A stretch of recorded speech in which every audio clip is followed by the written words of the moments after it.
Whew, a few minutes of quiet here in the neighborhood. One of my neighbors has been using one of those oscillating tools, and it's hard to record video without a whole bunch of noise. And I have a little break here to do it. So this is, what day is it? It is Sunday, the 24th of August, and I've collected a bunch of video here over the last, well, I guess 2 weeks.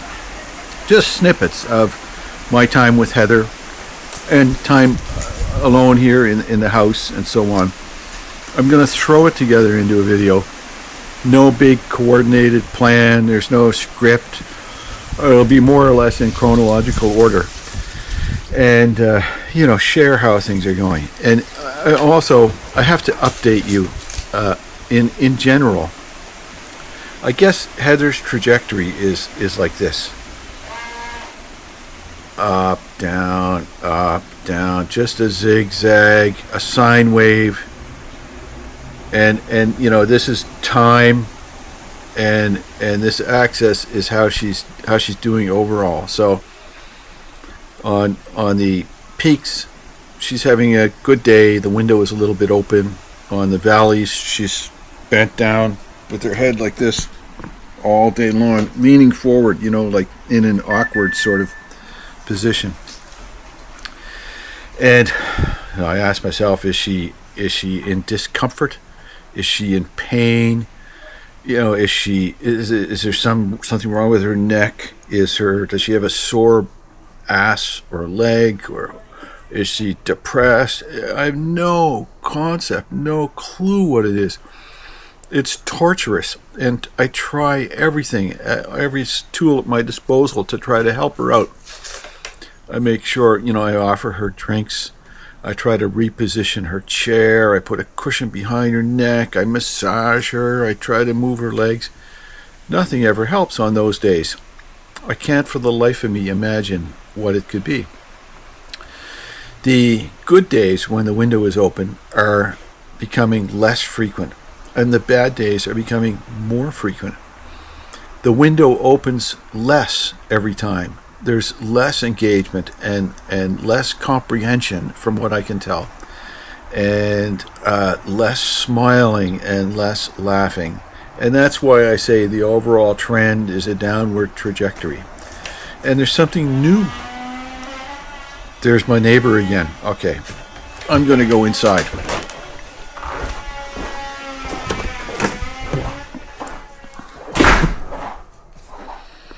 So the new thing with Heather is this days where she has almost no appetite at all, and it's a challenge to get her to eat food or drink fluids. The eating is not as big a concern as the lack of drinking. Eating is not going to kill a person in any rush, but not drinking can cause all kinds of problems. So we're focusing on trying to get her to drink. It's at the point where I'm kind of alarmed at how often it happens. And the thing is, it's not going to get any better. All of this stuff is just going to get worse. So I have said to people, Heather was in late stage dementia, so stage 7. Very clearly, there's no debate about that. And I think she's approaching end stage dementia. In other words, I have to start thinking that her death was always been inevitable, but I think it's, coming up. I don't know. It could be any time. It could be days. I don't know. If she suddenly stops drinking, well, the end is in sight. Maybe she'll start drinking again with some regularity, and it'll be weeks before something happens. Maybe it'll be months. I don't know.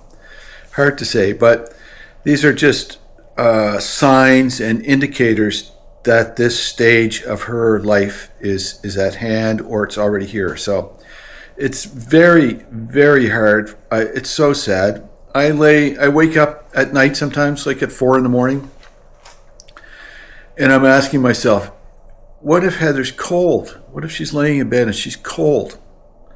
What if she's her parent diaper is soiled and she's sitting there in a mess for a while. You know, these are all things that I would have resolved and dealt with, and I'm powerless to do that. I know she's getting top-notch care, but the reality of being in long-term care is that these things will happen, and I'm powerless to help her, and it just absolutely breaks my heart. I've been, as you know, I love her fiercely, and have protected her with every fiber and every ounce of energy I can muster, and it's been that way forever, and that day is coming to a close. So it is what it is. So the display on my camera just came on, and I see I'm standing standing beside her here. That wasn't by design, because when I walked in here, the display on my little camera was off. It was dark, and I just saw this now. So kind of a nice sign. And you know, this clock was made by our son from a piece of wood from a branch that came down in front of her house. And Heather often said, she said, if the house ever burns down, that's the one thing she'll grab, is this clock made by our son Peter. So it shows you what kind of woman she was.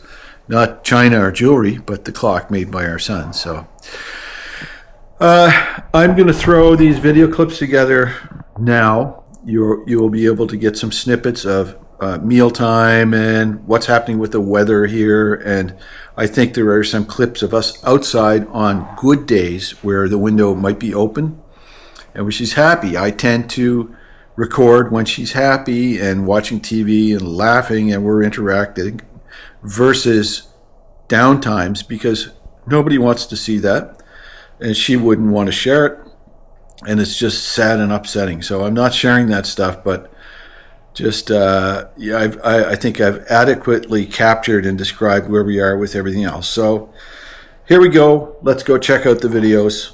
Enjoy.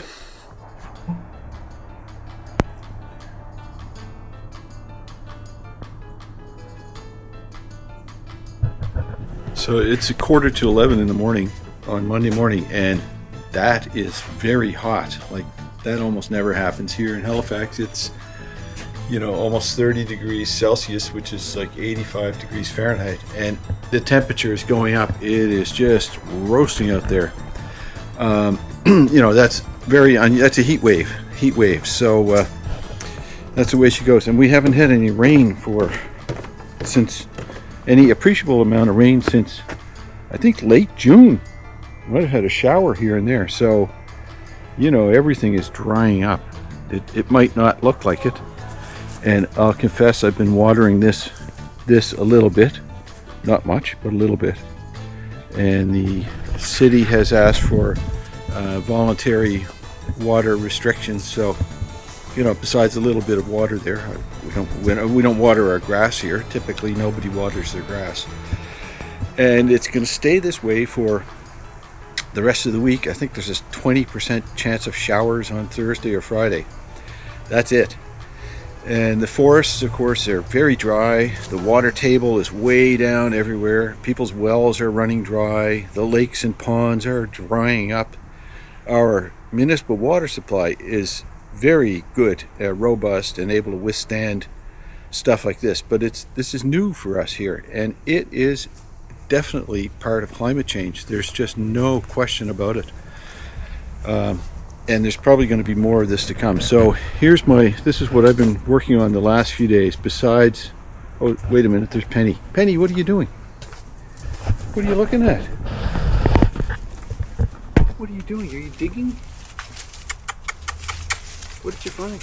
What is it? What is it down there? So Penny's always able to amuse herself. Oh, you know what? There might be a bird's nest or something in this ivy vine here. There was in the past. Maybe that's what she's interested in. Oh, it's a little late in the year for birds. No, it must be something else. So I've got my van project,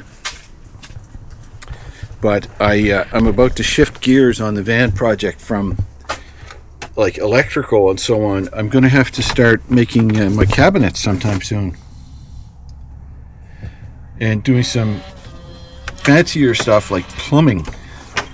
And so I figured, my workshop was such a mess, I figured it was time to get it under control so that I could do this type of work. So I've been sweeping up and getting rid of all kinds of old crap. Like I had all piles of things that I thought, well, maybe I will need that someday. if you know that phenomenon. Little piles of wood or metal or hoses and things that I think, oh yeah, that's still good, I might need it. So I have purged a lot of things. Anything that hasn't been touched in 5 years, I figure, well, that was just an idea at the time. I'm not going to touch it, so I will get rid of it. And just trying to make sense of everything. So what I do is I take green masking tape and I label stuff. Like I label my toolboxes. And not just so I can find things, but so that it's easy to put things away. So it's easy to put things away, and so things don't just end up in a pile somewhere with no home. Everything should have a home. Here's my camping stoves, for example. And then, so this is all my van building material. I've got my plumbing stuff, PEX A, and pump and pressure tank. This is actually a little shower, portable 12-volt shower, plus nuts. This is my Starlink Mini and a DC to DC charger. Anyways, some of you might find that interesting, and other people will go, what the heck, who cares?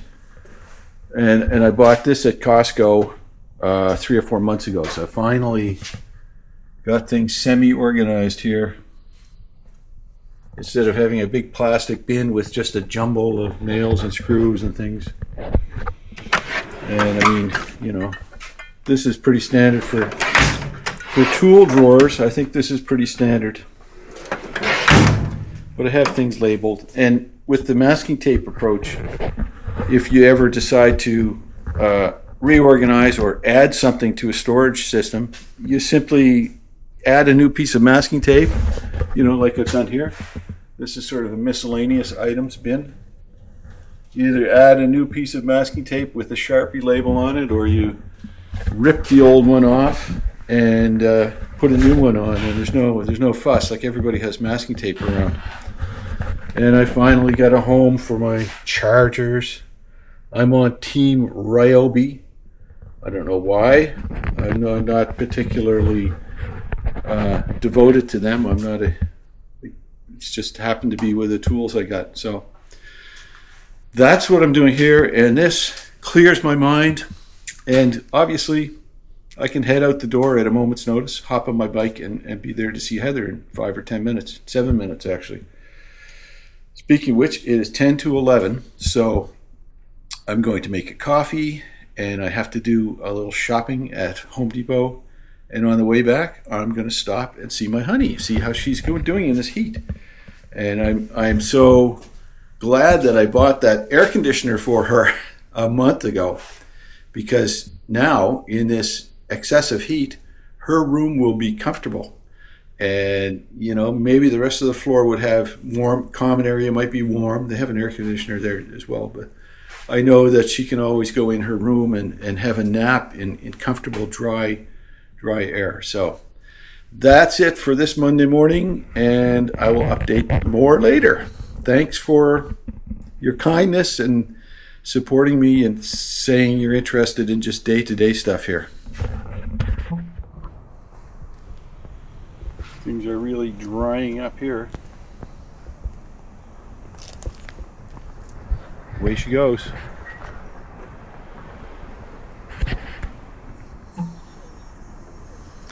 So this this white camper van over here, that's a Roadtrek P190, and Heather and I bought that van, well, 6 years ago, I would say, something like that. I forget exactly.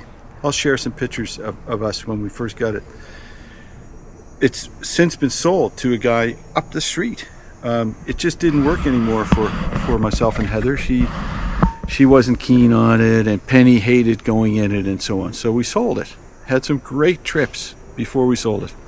And of course now I'm building one myself. I loved it so much. But we drove to Quebec to buy this from the son of the owner. The owner was an old man, and I had it inspected at a dealer before we paid for it. And the dealer said, this was owned by an old man who forgot to drive it. It was in that kind of condition. So we drove up to Quebec in, I think, February, and the guy wanted half of the purchase price in cash. So I had an envelope with, well, I don't know, like $18,000 in cash in $100 bills. And it was kind of sketchy because the guy could seem to not be able to make it to the a meeting time to purchase this thing. In hindsight, it turns out he was just working really hard. He was a heavy equipment mechanic. And so I started to get a little sketched out because my French is almost non-existent, just barely get by. And he couldn't speak English. And we met in a local service station. I had the owner there do the translation, and it was sketchy. Anyways, at the end of the day, we drove this thing from Quebec back to Halifax with big grins on our faces. And we did some wonderful trips in it, the two of us with Penny. Just wonderful trips. We had a lot of fun, really enjoyed it. And then when the time came to say goodbye, well, we just sold it. And sold it to great people up the street, really nice neighbors who I think a lot of. And they've done a few trips with it too. So that's the story of the Roadtrek van. I think this show is Frankie and Grace, which mostly Heather, I used to watch it too. Mostly Heather would watch it back when she was living at home. And you got a little grin on your face, Heather. Is it a funny show? She has a little grin on her face. And so she's enjoying the show, and when she's enjoying it, I'm enjoying it. And we're finishing off some fresh fruit. It's good. The air conditioner is keeping the place nice and cool. So that's our little update for this afternoon. And the fresh fruit is followed up by TV dinner. So look at that. Hamburger, fries, and coleslaw with juice. And I mean, Heather loves that, so good fun. And there'll be some kind of dessert too. What are you looking for, puppy? Little snacky snack here.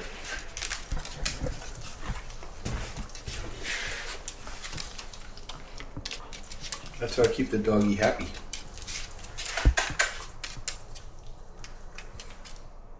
Is that good?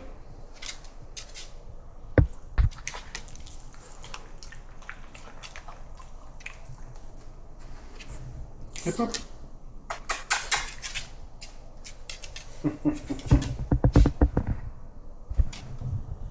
That's what it's all about. Keep her happy. And then in the van itself, well, I got the front zone of the LEDs light done. LED lights, and those are on a dimmer. I can dim them. You know, turn them off, put them on it, turn them up. And then here's something else I just did this evening. In the ceiling, I installed an HDMI port and a USB power source, and the power will go, down through the side over here, and then I'll have a HDMI cable that will live somewhere on the side, like at the head of the bed here. And the point of this is so that I can mount a projector up here, and then I can have a screen somewhere, a drop-down screen or a clip-in screen somewhere here, or in fact I could have it outside, out the doors. So, but the point of this is to have a, so nice, neat and tidy.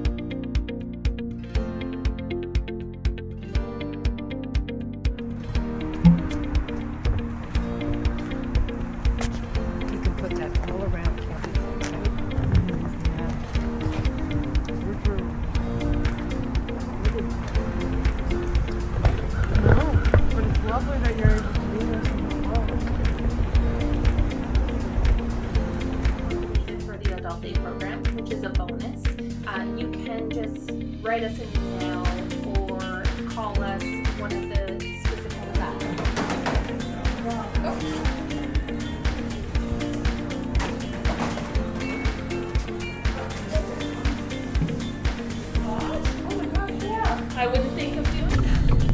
Well, that was a fantastic visit at Northwood's Bedford campus here for the day program.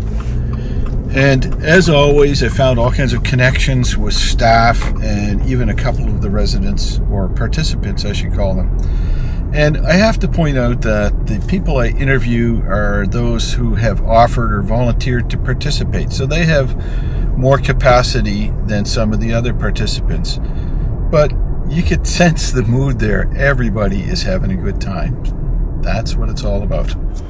Peter's on the phone.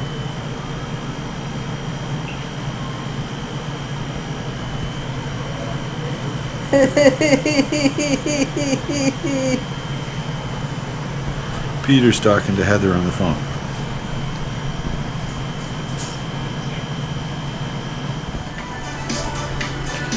So just leave her with the air conditioner on. It's nice and comfortable here. You can see the reclined wheelchair looks comfortable. And, you know, Heather's watching some movie with a bit of romance and some sexual themes, which she gets a big kick out of. So there we go. I'm going home for the evening.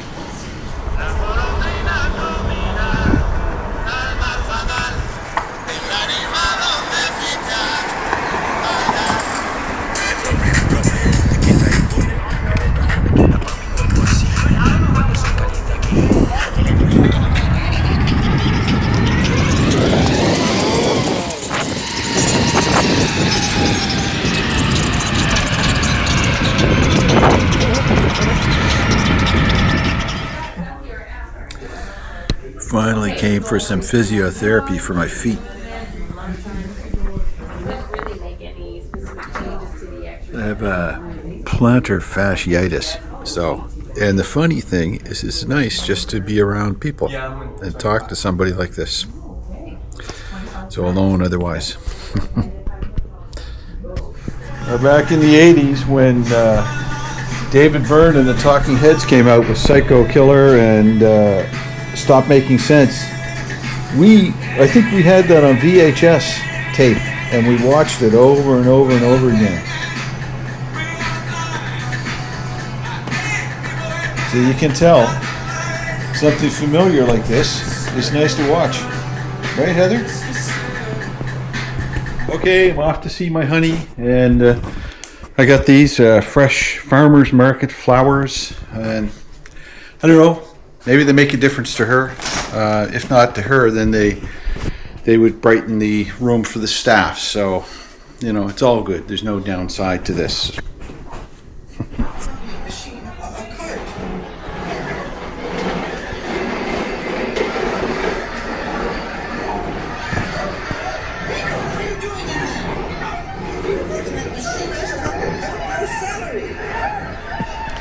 Beaker and Bunsen Honeydew.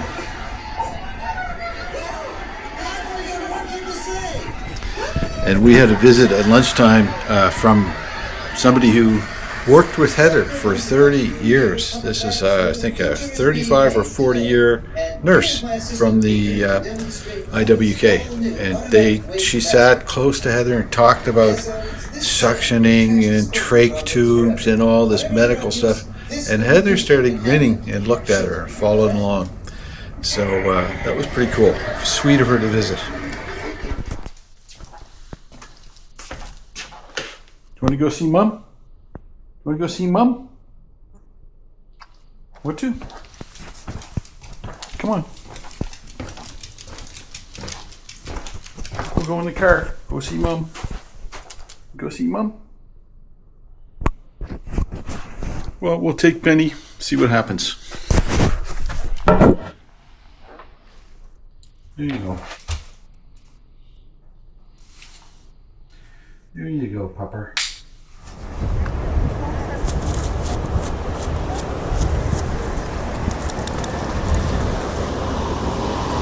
Okay, pup.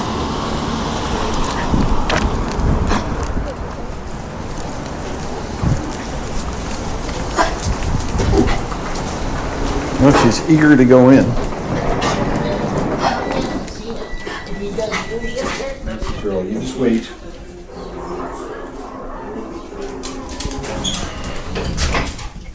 Another floor. 2 floors. Okay, here we go. Your little buddy. Here, Penny, look. It's Heather. It's Heather. Here.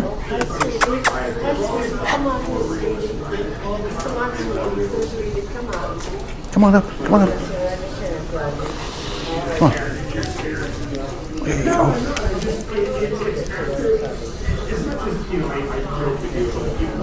What do you think, Heather? Your little buddy? Nothing?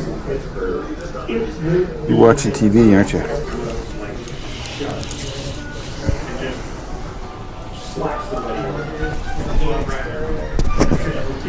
Well, it was worth a try. No harm in it. She smells mice.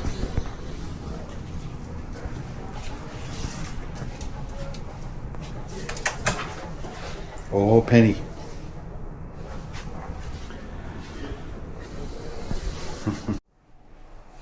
Hey guys, so it is the evening of the 25th and I'm sitting here listening to the sound of rain outside, which we haven't had for many weeks. We've had a severe drought here in Nova Scotia, as I said earlier, so that's kind of nice.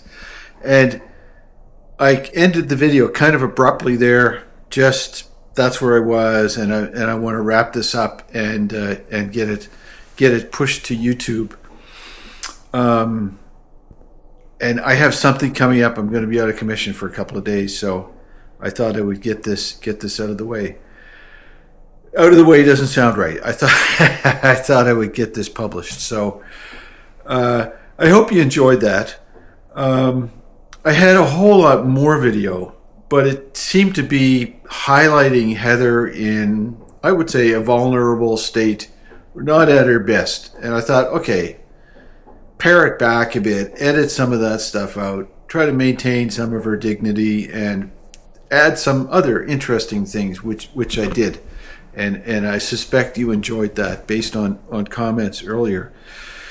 There were, on another video I shared, I talked about Heather's hair and the braids and so on, how impressed I was with the love and care and compassion of the care workers who do that. And I had a few people say, well, first of all, say that it was infantilizing her, which I'm not sure I buy that. I certainly understand the point, though. I understand the point that's being made, but I think that's pushing the objection, I guess, to the extreme. I don't see that as being an issue, especially with Heather's lack of self-awareness. But there is some self-awareness there.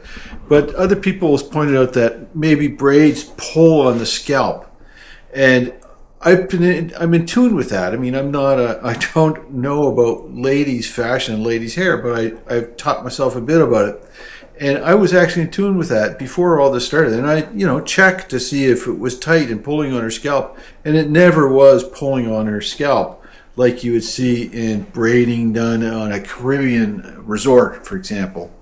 So, there's no pain, but maybe, just maybe, was a strange feeling to her, or uncomfortable. So I'm going to very gently and kindly speak to the people who do her hair and say, listen, let's just try a loose, low ponytail the way she used to have it.